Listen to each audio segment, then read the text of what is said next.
Sri Rama Navami శుభాకాంక్షలతో STV news కి స్వాగతం. ముందుగా ఈనాటి ముఖ్య అంశాలు. రాష్ట్రంలో వేసవి త్రాగునీటి అవసరాల దృష్ట్యా అన్ని సమ్మర్ స్టోరేజీ ట్యాంకులను పూర్తిగా నీటితో నింపాలని అధికారులను ఆదేశించిన ప్రభుత్వ ప్రధాన కార్యదర్శి డాక్టర్ కెఎస్ జవహర్ రెడ్డి. రాష్ట్రంలో విద్యుత్ సరఫరాలో అంతరాయం కలగకుండా చర్యలు తీసుకోవాలని సూచన. సీఎం జగన్ పై దాడి ముమ్మాటికి టీడీపీ పిరికి పంద చర్య అని మండిపడ్డ సెంట్రల్ నియోజకవర్గ వైసీపీ నేతలు. దాడిని నిరసిస్తూ వైసీపీ శ్రేణుల కొవ్వొత్తుల ప్రదర్శన.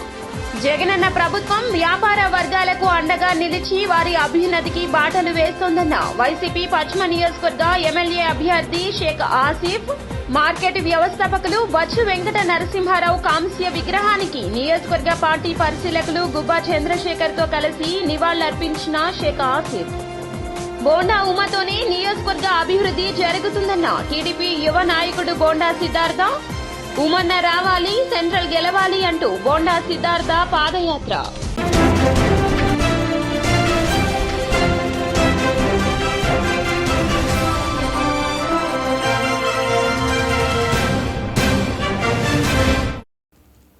ఇక డీటెయిల్స్ చూస్తే, వేసవి త్రాగునీటి అవసరాల దృష్ట్యా అన్ని సమ్మర్ స్టోరేజ్ ట్యాంకులను పూర్తిగా నీటితో నింపాలంటూ అధికారులకు సీఎస్ జవహర్ రెడ్డి ఆదేశం జారీ చేశారు. వెలగపూడి రాష్ట్ర సచివాలయం నుండి త్రాగునీరు, ఉపాధి హామీ పనులు, విద్యుత్ సరఫరా పరిస్థితులపై సంబంధిత శాఖాధికారులతో కలిసి జిల్లా కలెక్టర్లతో ప్రభుత్వ ప్రధాన కార్యదర్శి doctor KS Jawahar Reddy video సమావేశం నిర్వహించారు. ఈ సందర్భంగా సీఎస్ మాట్లాడుతూ త్రాగునీటి ఎద్దడి గల ఆవాసాలకు జూన్ నెలాఖరు వరకు ట్యాంకుల ద్వారా మంచినీటిని సరఫరా చేసేందుకు తగిన చర్యలు తీసుకోవాలంటూ ఆదేశించడం జరిగింది. సీఎం జగన్ పై దాడి ముమ్మాటికి టీడీపీ పిరికి పంద చర్య అని సెంట్రల్ నియోజకవర్గ వైసీపీ నేతలు మండిపడ్డారు. సింగనగర్లో CM Jagan central YSRCP MLA అభ్యర్థి అయిన వెల్లంపల్లి శ్రీనివాసరావుపై గుర్తు తెలియని వ్యక్తులు దాడి చేసిన సంగతి తెలిసిందే. దాడిని నిరసిస్తూ సెంట్రల్ నియోజకవర్గ కార్పొరేటర్లు, వైఎస్ఆర్సీపీ శ్రేణులు బీసెన్ రోడ్లో కొవ్వొత్తుల ప్రదర్శన నిర్వహించారు. ఈ సందర్భంగా వారు మాట్లాడుతూ దాడికి పాల్పడిన వ్యక్తులు ఎంతటి వారైనా వెంటనే శిక్షించాలంటూ డిమాండ్ చేశారు. యాత్ర ప్రారంభమైనటువంటి విజయవాడ నగరంలో సెంట్రల్ నియోజకవర్గంలో ప్రవేశించగా కొన్ని దుష్టశక్తులు, కొన్ని అరాచక మోకలు జగన్మోహన్ రెడ్డి గారి మీద, అలాగే వెల్లంపల్లి శ్రీనివాస్ గారి మీద దాడి చేయడం అనేది ఒక హేయమైన చర్య. దీన్ని తీవ్రంగా సెంట్రల్ నియోజకవర్గం వైఎస్ఆర్ కాంగ్రెస్ పార్టీ నాయకులు అందరం కూడా ఖండిస్తున్నాము. ఏదేమైనా సరే జగన్మోహన్ రెడ్డి గారు ప్రజల మనిషి, ప్రజల మధ్యకి వస్తే వారవలేక కొన్ని శక్తులు వెనకుండి చేయించాయనేది మేము వైఎస్ఆర్ కాంగ్రెస్ పార్టీ నుంచి ఖచ్చితంగా నమ్ముతున్నాం. ఎవరైతే ఈ దాడికి పాల్పడ్డారో వాళ్ళందరినీ కూడా అరెస్ట్ చేయాలని చెప్పేసి ఈరోజు బీసెంట్ రోడ్లో సెంట్రల్ నియోజకవర్గం బీసెంట్ రోడ్లో మన ముఖ్యమంత్రి గారి మీద మరియు మన వెల్లంపల్లి శ్రీనివాస్ అన్న గారి మీద జరిగిన దాడిని ఖండిస్తూ శాంతియుతంగా ఈ డివిజన్లో మన వైఎస్ఆర్సీపీ నాయకులందరూ నిరసన తెలియజేయడానికి వచ్చారు. మేము ఈ జరిగిన దాడిని, అమానుషమైన దాడిని ఖండిస్తున్నాం. అట్లాగే ముఖ్యమంత్రి మీద దాడి చేస్తున్నందుకు మేము నిరసన తెలియజేస్తున్నాం. ఈ నిరసన శాంతియుతంగా బీసెంట్ రోడ్, ఏలూరు రోడ్ నుంచి బందర్ రోడ్డు దాకా మా వైఎస్ఆర్సీపీ నాయకులు అందరం కలిపి నిర్వహిస్తున్నాం. వ్యాపారులకు జగనన్న ప్రభుత్వం అండగా ఉందని వైసీపీ పశ్చిమ నియోజకవర్గ ఎమ్మెల్యే అభ్యర్థి షేక్ ఆసిఫ్ వెల్లడించారు. పశ్చిమ నియోజకవర్గంలో ఎన్నికల ప్రచారంలో భాగంగా 53వ డివిజన్ కార్పొరేటర్ అబ్దుల్ అర్షద్ ఆధ్వర్యంలో పాత బస్తీలోని కృష్ణవేణి హోల్సేల్ క్లాత్ మార్కెట్లో ఆసిఫ్ మంగళవారం సాయంత్రం ప్రచారం నిర్వహించారు. ఈ సందర్భంగా మార్కెట్ అధ్యక్షులు బచ్చు వెంకట ప్రసాద్ తదితరులు ఆసిఫ్ కు స్వాగతం పలికారు. అనంతరం మార్కెట్ వ్యవస్థాపకులు బచ్చు వెంకట నరసింహారావు కాంస్య విగ్రహానికి నియోజకవర్గ పార్టీ పరిశీలకులు గుబ్బా చంద్రశేఖర్ తో కలిసి ఆసిఫ్ పూలమాల వేసి ఘనంగా నివాళులర్పించారు. అందరికీ నమస్కారం. ఈరోజు విజయవాడ పశ్చిమ నియోజకవర్గం 54వ డివిజన్లో గల కృష్ణవేణి హోల్సేల్ క్లాత్ మార్కెట్కి రావడం జరిగింది. అధ్యక్షుల వారైన బొచ్చు ప్రసాద్ గారు ఆయన సహాయ సహకారాలతో మార్కెట్లో అసోసియేషన్ సభ్యులతో కలిసి మార్కెట్లో పర్యటించి ఏదైతే సమస్యలు ఉన్నాయో ఆ సమస్యలు తెలుసుకొని, వ్యాపారస్తుల సమస్యలు తెలుసుకొని ముందుకెళ్తున్నాం.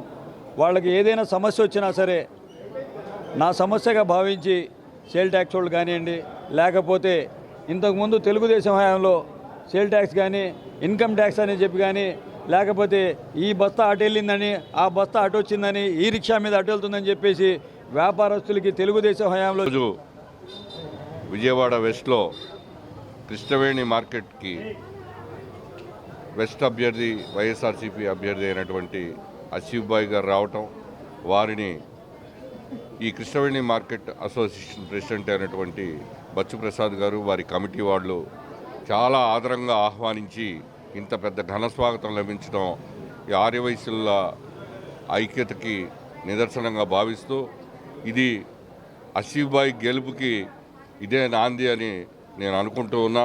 ఎందుకంటే ఈ నియోజకవర్గంలో ఆర్యవైశ్యుల ఓట్లు చాలా గణనీయంగా ఉన్నాయి.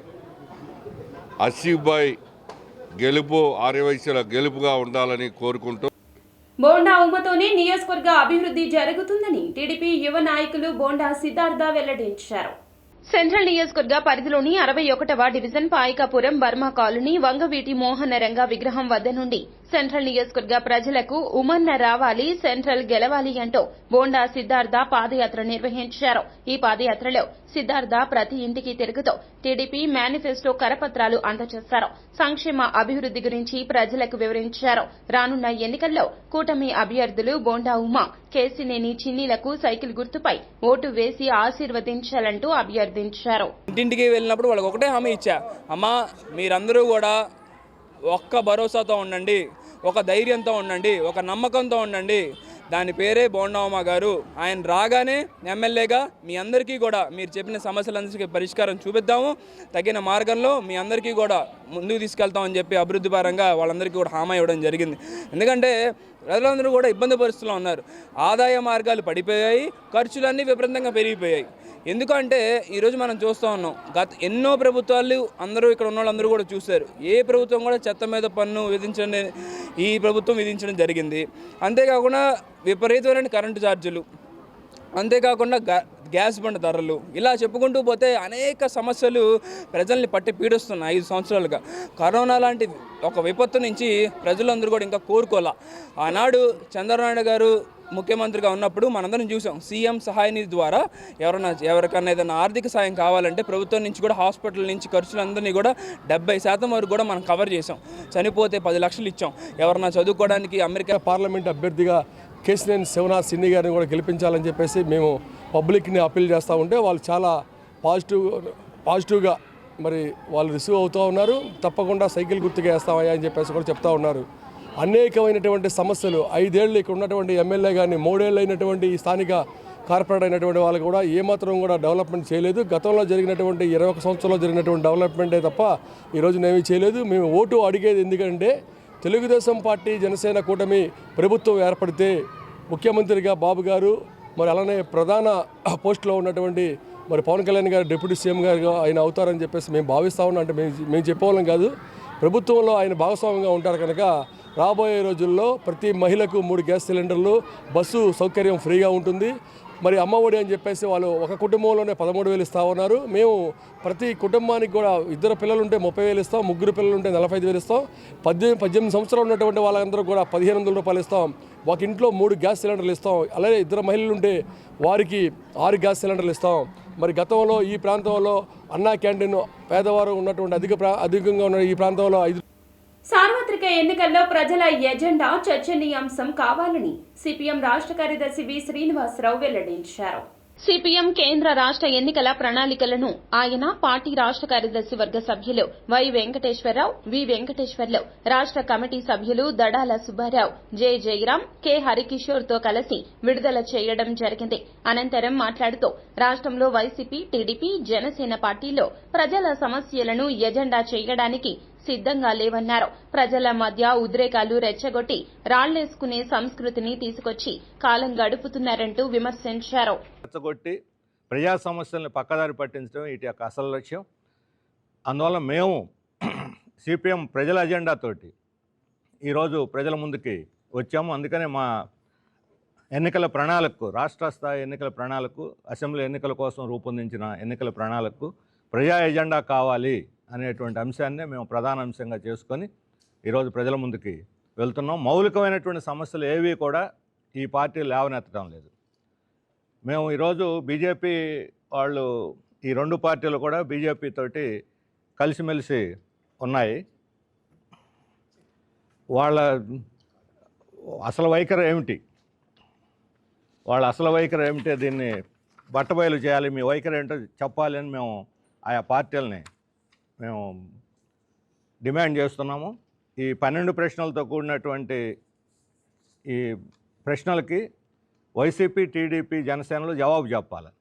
ఒకవైపు ఏమో మేము మత సామరస్యాన్ని కాపాడుతాము, మైనార్టీలను ఉద్ధరిస్తాము, దళితులను సమర్థిస్తారా, వ్యతిరేకిస్తారా? ఒకవైపు ఈ చట్ట సవరణ సమర్థించి అదానికి భూములు కట్టబెడుతూ ఇంకోవైపు మేము ఆదివాసీలను ఆదుకుంటాం, గిరిజనులకు అండగా ఉంటామంటే అర్థం ఏమిటి? ఈరోజు జీవో నెంబర్ 3 రద్దు చేశాక సుప్రీంకోర్టులో కేసు నడుస్తుంది.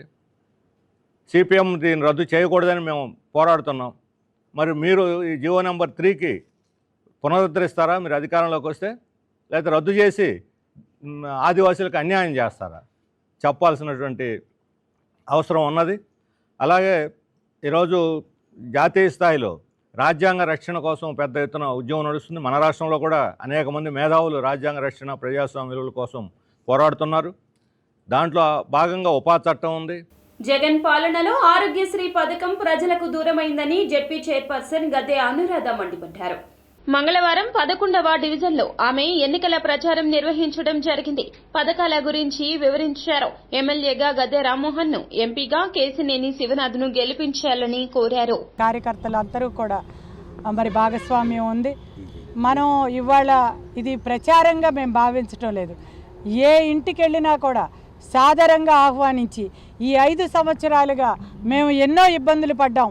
రాబోయే రోజుల్లో తప్పనిసరిగా మరి గద్దె రామ్మోహన్ గారిని, అదేవిధంగా శివనాథ్ గారికి 2 ఓట్లే వేస్తాము, తెలుగుదేశం అధికారంలోకి రావాలి అని చెప్పి ఇవాళ ప్రతి ఒక్కరూ కూడా కోరుకుంటా సందర్భం ఇక్కడ కనబడతా ఉంది. ముఖ్యంగా టిడ్కో ఇళ్ళు ఎంత మోసం చేశారు అనేది వీళ్ళందరూ చెప్తా ఉన్నారు. గతంలో తెలుగుదేశం ప్రభుత్వం అధికారంలో ఉండగా ఆ ఇళ్ళని పూర్తిగా నిర్మాణం చేయటం జరిగింది. మరి ఈ రోజున కేవలం ఒక డ్రైనేజ్ కనెక్షన్, ఎలక్ట్రికల్ కనెక్షన్ మిగిలి ఉండగా మరి వాళ్ళకి ఇళ్ళు వాళ్ళు అందజేసే లోపు ఇక్కడ జగన్మోహన్ రెడ్డి గారి ప్రభుత్వం రావడం జరిగింది, వైసీపీ ప్రభుత్వం. వీళ్ళు అధికారంలోకి వచ్చి కనీసం మరి ఆ 2 పనులు కూడా పూర్తి చేయలేని సందర్భం, ఒక కనెక్షన్లు ఇవ్వటం కూడా చేయలేని ఈ ప్రభుత్వం ఈ రోజున ఇక్కడ ఉన్న వైసీపీ అభ్యర్థి వచ్చి మాట్లాడతారట. ఇప్పుడే ఒక ఆవిడ చెప్తా ఉన్నారు. వర్గం 19వ డివిజన్ గ్రీన్లాండ్ ఏరియాలో ఈరోజు తెలుగుదేశం అభ్యర్థులైనటువంటి గద్దె రామ్మోహన్ రావు గారిని, అలాగే కేశినేని శివనాథ్ చిన్ని గారిని గెలిపించాలని చెప్పేసి గద్దె రామ్మోహన్ రావు గారి సతీమణి గద్దె అనురాధ గారు ఈరోజు ఇంటింటికి ప్రచారం నిర్వహించడం జరిగింది. ఈ ప్రచారంలో భాగంగా ప్రతి ఒక్కళ్ళ నుంచి కూడా, అన్ని వర్గాల నుంచి కూడా, మైనారిటీస్ నుంచి కానీ, ఎస్సీస్ నుంచి కానీ, బీసీస్ నుంచి కానీ అన్ని వర్గాలు కూడా అనూహ్యమైన స్పందనతో రాబోయే రోజుల్లో నిత్యం ప్రజలతో ఉండే వ్యక్తి, మేము పిలవగానే పలికే వ్యక్తి, అధికారంలో ఉన్నా లేక కుటుంబానికి కలిస్తే వాళ్ళు ఆ రోజుల్లో టిట్కో ఇళ్ళ కోసం మేము 50,000 రూపాయలు కట్టించుకొని వాళ్ళు ఇల్లు శాంక్షన్ లెటర్ కూడా ఇవ్వడం జరిగింది. కానీ ఆయన ఏమాత్రం సిగ్గు లేకుండా ఈ వైసీపీ ప్రభుత్వం జగన్మోహన్ రెడ్డి గారి ఆధ్వర్యంలో ప్రతి ఇంటి మీద 3.5 లక్షలు అప్పు చేసి పేద ప్రజలను వంచడమే కాకుండా పశ్చిమ నియోజకవర్గ ప్రజలకు అందుబాటులో ఉండి నియోజకవర్గ అభివృద్ధికి పాటుపడతానని పశ్చిమ నియోజకవర్గ కూటమి అభ్యర్థి సుజనా చౌదరి వెల్లడించారు. నియోజకవర్గంలో జరిగిన మెగా ఫ్యామిలీ అభిమాన సంఘాలు అభిమానుల ఆత్మీయ సమావేశంలో ఆయన పాల్గొన్నారు. ఈ కార్యక్రమంలో ఆయన మాట్లాడుతూ వైసీపీ పాలనలో రాష్ట్రం అధోగతి పాలైందన్నారు. రాక్షస పాలన అంతమొందించేందుకు ఎంతో ఉత్సాహంగా ఉన్న మెగా ఫ్యామిలీ అభిమానుల ఉత్తేజాన్ని చూస్తుంటే గెలిచినట్లే అనిపిస్తుందన్నారు. ఏ చిన్న సమస్య వచ్చినా ప్రజలకు అందుబాటులో ఉండి సమస్యను పరిష్కరించడానికి కృషి చేస్తానన్నారు. మెగా ఫ్యామిలీ అభిమాన సంఘం మీరందరూ కూడా ఎంత ఓపికగా, నేను రావటం సుమారుగా 1 గంట లేట్ అయింది. ఓకేనా? అప్రూవ్ చేస్తారు ఆల్రెడీ దానికి. కానీ ఈ రాజకీయ సమావేశాల్లో అది వల్ల కావట్లా కాబట్టి ఆలస్యమైంది. దానికి క్షమించాలి. మీరు మీరందరూ కూడా సినిమా స్టార్కి ఒక అభిమాన సంఘం పెట్టుకొని ఆ సినిమా యాక్టివిటీసే కాకుండా రాజకీయాల్లో చైతన్యంగా పరిమితి చెంది మీరు అందరూ పనిచేస్తున్నందుకు చాలా సంతోషం. అంటే ఎవరినైనా ప్రతి ఒక్కళ్ళు ఒకరిని అన్నలాగా తీసుకొని రాజకీయాల్లో గురువులాగా తీసుకోవాలి కదా. కులాల బేసిస్ కాదు అది. ఒక్కొక్కళ్ళ నమ్మకం, ఒక్కొక్కళ్ళ అభిమానం నుంచి తీసుకుంటూ వస్తారు. అందుకే నేను మొన్న కూడా సభలో చెప్పాను, పవన్ కళ్యాణ్ కొని మీరు ఆయన ఆరాధిస్తూ ఆయన ఎటు సైడ్ వెళ్తే అటు సైడ్ సపోర్ట్ చేస్తూ ఉన్నారు. నన్ను దయచేసి మీలో ఒకటిగా మీ పెద్దన్నలాగా నన్ను తీసుకొని పనిచేయండి అని అందరూ కూడా దాన్ని ఆమోదించినందుకు నా ధన్యవాదములు, సపోర్ట్ చేస్తున్నందుకు. పశ్చిమ నియోజకవర్గంలో ఇది ఆరంభమే. మనం ఒకసారి గెలిచినాక, డబుల్ ఇంజన్ సర్కార్ తీసుకొచ్చినాక అందరికీ జీవన ప్రమాణాలు ఎలా పెరగాలి, ఎకనామిక్ యాక్టివిటీస్ ఎలా పెంచాలనే దాని మీద మీరందరూ గిరిజనుల అభివృద్ధికి సీఎం వైఎస్ జగన్మోహన్ రెడ్డి ప్రభుత్వం కృషి చేస్తోందని వైసీపీ మైలవరం ఎమ్మెల్యే అభ్యర్థి సన్నాల తిరుపతిరావు వెల్లడించారు. మైలవరం వైసీపీ కార్యాలయంలో నియోజకవర్గ ఎస్టీలతో ఆత్మీయ సమావేశం మైలవరం సర్పంచ్ గరికపాటి మంజు భార్గవి అధ్యక్షతన జరిగింది. ఈ సందర్భంగా తిరుపతిరావు మాట్లాడుతూ గిరిజనులను ఆర్థికంగా అభివృద్ది చేయడం, విద్యా ఉపాధి అవకాశాలు కల్పించడం, రాజ్యాధికారం కల్పించి గిరిజనులను అభివృద్ది చేయడమే సీఎం జగన్ లక్ష్యమని వెల్లడించారు. అనంతరం ఏపీ రాష్ట్ర ఎస్టీ ఫైనాన్స్ కార్పొరేషన్ చైర్మన్ గుండా సురేంద్ర మాట్లాడుతూ సీఎం జగన్ గిరిజనులను అన్ని రంగాల్లో అభివృద్ది చేస్తున్నారన్నారు. జగన్మోహన్ రెడ్డి గారి సందర్భంగా మనం చేసుకుంటా ఉన్నాం. అదేవిధంగా ఇవాళ వైద్య రంగానికి సంబంధించి ప్రతి ఒక్క సచివాలయ పరిధిలో ఉన్నటువంటి ఏదైతే గిరిజనులు ఉన్నారో వాళ్ళ ఇంటికే వెళ్ళి జగనన్న సురక్ష పథకం ద్వారా ఏమయ్యా నీకున్నటువంటి జబ్బేంటి, నీకున్నటువంటి సమస్య ఏంటి అని తెలుసుకొని పై ఆసుపత్రులకు కూడా రెఫర్ చేసి అవసరమైతే క్యాంపులు పెట్టించి ఇవాళ జగనన్న ఆరోగ్య ఆంధ్రప్రదేశ్లో భాగంగా ఇవాళ జగనన్న గిరిజనుల పక్షాన్ని నిలబడ్డాడు అంటే మనం అందరం కూడా గర్వించదగ్గ విషయం. కాబట్టి ప్రతి ఒక్కరూ ఆలోచించండి.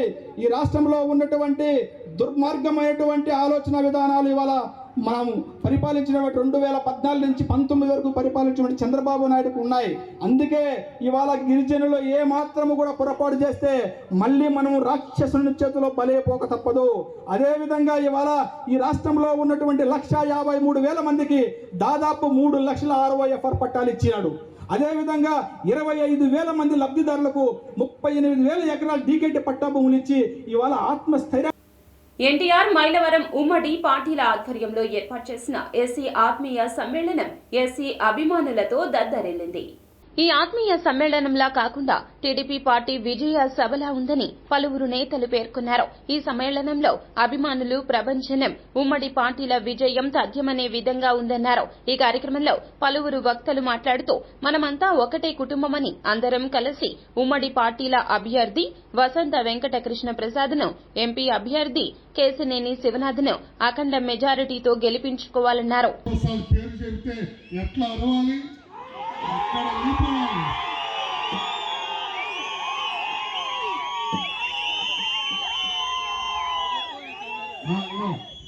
శాసనసభ్యుడిగా సోదరుడు నాకు కుమార సమానుడు. ఎందుకంటే వాళ్ళ నాన్నగారు నేను చాలా స్నేహంగా ఉండేవాడు. ఆయన హోంమంత్రిగా ఉండేవారు, నేను పోలీస్ సర్కిల్ ఇన్స్పెక్టర్గా ఉండేవాడిని. అప్పుడు చాలా క్లోజ్గా ఉండేవాళ్ళం. వెంకట కృష్ణ ప్రసాద్ గారిని శాసనసభ్యుడిగా, మరో మంచి వ్యక్తి, మరో మంచి మనిషి, మానవతావాది, మీ గుండెల్లో ఒక ప్రత్యేక స్థానాన్ని, ముఖ్యంగా మాలమాదిగల గుండెల్లో, దళిత వర్గాల గుండెల్లో. రోడ్డుగా చివరి కరెంటు వైర్లు ఉన్నాయి, రోడ్డు మధ్యలో ఎక్కడా కరెంటు వైర్లు లేవు. అంటే మళ్ళీ పోలీస్ అధికారులను ఉపయోగించి మళ్ళీ గొలకరాయి డ్రామా. ఈ గొలకరాయి డ్రామా రాష్ట్ర ప్రజలందరికీ అర్థమైపోయింది. మీ కోడికత్తి డ్రామా పాపం కొంతమంది ప్రజలు నమ్మారు. ఇక నిన్ను నమ్మే పరిస్థితి లేదు. నువ్వు ఇంటికి వెళ్ళిపోవడానికి రెడీగా ఉన్నావు. 2 నెలల్లో మన ప్రభుత్వం, తెలుగుదేశం, జనసేన, భారతీయ జనతా పార్టీ బలపరిచిన ప్రభుత్వం అధికారంలో రాబోతుంది. రాష్ట్రంలోనూ తెలుగు దేశంలోనూ రాబోతుంది.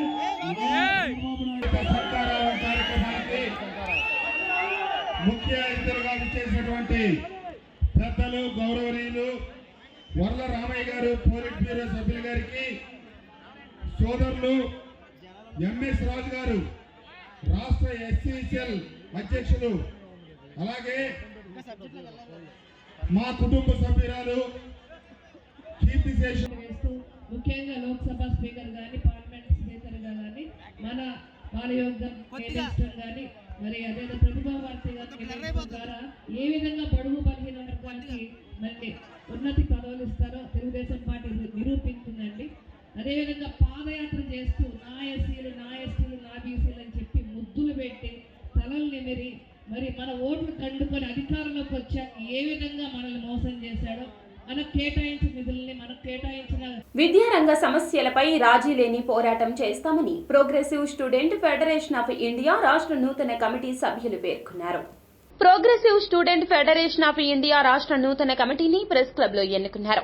రాష్ట్ర అధ్యక్షురాలిగా ప్రతిభా భారతి, కార్యదర్శిగా సిపి నాగేంద్ర, ఉపాధ్యక్షుడిగా అబ్దుల్ ఆలం, సహాయ కార్యదర్శిగా శివ, సభ్యులుగా రవి, సాయిలు ఏకగ్రీవంగా ఎన్నికయ్యారు. ఈ కార్యక్రమానికి జాతీయ కార్యదర్శి సతీష్ ముఖ్య అతిథిగా విచ్చేశారు. భారతి ఈరోజు పిఎస్ఎఫ్ఐ స్టేట్ ప్రెసిడెంట్గా నన్ను ఎన్నుకోవడం జరిగింది. ఈ స్టేట్లో అన్ని జిల్లాల్లో విద్యార్థుల సమస్యల కోసం రాజీ లేని పోరాటం చేస్తామని పిఎస్ఎఫ్ఐగా ఈరోజు తెలియజేస్తున్నాము. అలాగే మన రాష్ట్రంలో అనేక అమ్మాయిల మీద దాడులు ఎక్కువైపోయాయి. దాని మీద కూడా రాజీ లేని పోరాటం చేస్తామని పిఎస్ఎఫ్ఐగా తెలియజేస్తున్నాం. ఈరోజు మా మీద నమ్మకంతో పార్టీ మాకు ఈ బాధ్యతలు ఇచ్చినందుకు ధన్యవాదాలు. నాగేంద్ర, ఇవాళ progressive students federation of India నన్ను రాష్ట్ర జనరల్ సెక్రటరీగా ఎన్నుకోవడం జరిగినది. రాష్ట్ర వ్యాప్తంగా ఉన్నటువంటి విద్యారంగ సమస్యలపైన రాజీ లేని పోరాటాలు చేస్తామని చెప్పి తెలియజేస్తూ ఉన్నాం.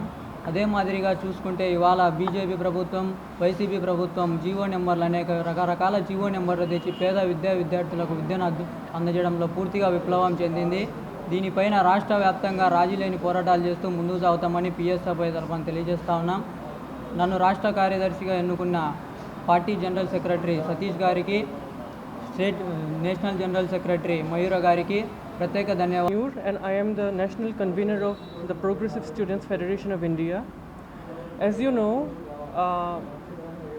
not only the BJP government but also the previous governments of India have always tried to commodify education. They have tried to commodify the education system. They are trying to sell education to students. So today we have gathered here to form the state committee in Andhra Pradesh. We will go to students and we will make them aware of the capitalist system and how this system is victimizing them. We are going to tell them how this system is going to victimize them, and we will wage a...